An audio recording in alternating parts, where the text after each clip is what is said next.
Guys, how was your week? Really shitty. But knock on wood. Ended well.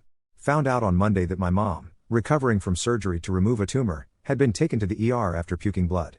Turned out to be an abscess and they weren't sure if she'd need another surgery or not. But they couldn't drain it because of where it was located for whatever reason. Finally got word today that the antibiotics seem to have worked and that she won't need surgery. She got released this morning and sounded really good when I talked to her today. But man, what a dark week. Had a couple breakdowns with my sister while we waited for news. Boring as usual. Work and now it's the weekend which is about to poof and be gone within minutes. At least feels like it. Had some annoying dealings at work and realized that the new company I'm in, which is by far the biggest one I ever worked at, is dealing with even worse problems of bad organization. Bad process management and lots of people who have no idea what they're doing or simply refuse to do their job. At least it's gotten a lot colder and it's raining for the majority of the weekend. So I don't feel so bad for staying in and chilling. Maybe I'll get back onto playing some Battlefield V later on. Glad you asked. Nobody I know asks me this or how I am doing. But anyway, this week I tried dating apps for the first time. Gotta say I've had a bad experience so far as I have been ghosted by matches and nothing good has really come out of my use of the apps. Might have to make peace with it soon.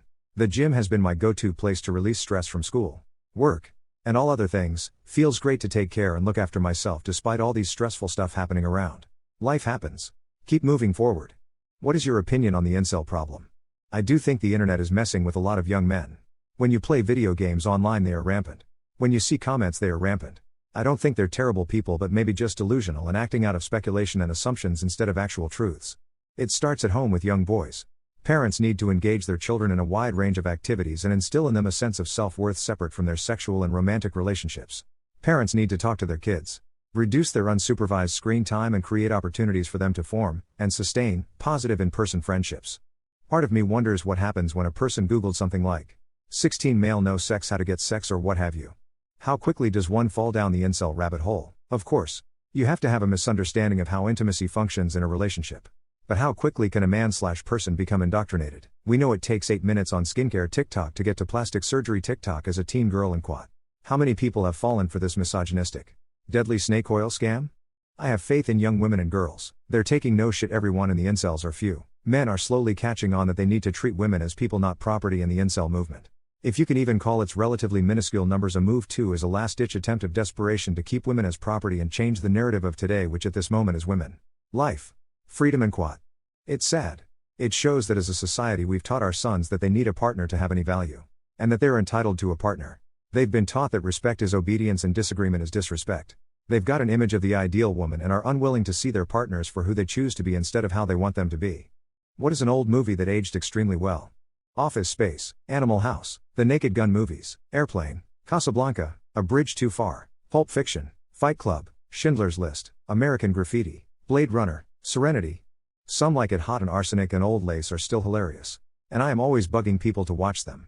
Especially if they have never watched any black and white movies. 2001, A Space Odyssey is the perfect answer. For a film made in the 60s. The performances, costumes, sets, special effects and use of classical music sure do hold up. Every few years I come back to A Clockwork Orange and still find its themes relevant. Does it make you moral or good if you've been conditioned to not express immoral or bad behavior? Or has humanity simply been beaten out of you? I love the scene when Alex is presented as a perfect Christian because he gets sick whenever he has a negative emotion, rage, lust, etc. and no longer exhibits undesirable behavior.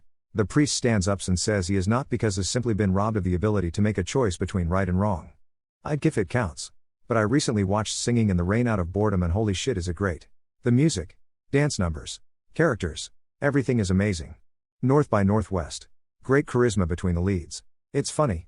It has good tension and excellent set pieces. Female lead is capable, brave, poised, and tragically self-sacrificing in a believable way. I guess the age gap between Eva Marie Saint and Cary Grant isn't ideal, or the fact that the actress who played his mother was only a couple of years older than him. But apart from that, no complaints. I watch it every so often and enjoy it. They feel like they can't turn their overthinking off? I would say you need to try meditation. Learning to be in stillness is as much a discipline as running long distances. And you won't be able to manage it the first time you try and maybe not even the 7th time you try. Most say it takes around a month to really figure out how to get themselves into the meditative state. There are those that teach it as well as apps. If you decide to try, set the time aside and commit to it on a regular basis. I can't properly quantify how much meditation has helped me. And maybe it won't help you. But I thoroughly recommend you give it a try. Yes, the fact you can recognize these are impulsive and intrusive thoughts helps a lot. If it is affecting your sleep, I recommend getting headphones and listening to something nostalgic or enjoyable to help focus on that rather than the intrusive thoughts. https://untetheredsoul.com/untetheredsoul. This book has helped me a lot. It's a little hippie-ish. I'm a big ugly biker/punk/weirdo. So a little rough around the edges and not so new age like, at times. But it has helped me a lot with quieting the rambling idiot in the back of my head. Yes. Fucking yes. Personally took a long time for me to solve this. Tried various meds but they totally cut my ability to think. Therapy and tracking the origin of these thoughts helped a lot. I'm in engineering so it's practically a death sentence career-wise. Hardcore meditation programs, like 10 hours a day for 10 days in absolute silence, finally stopped whatever was left. DM if you have any questions. All the best.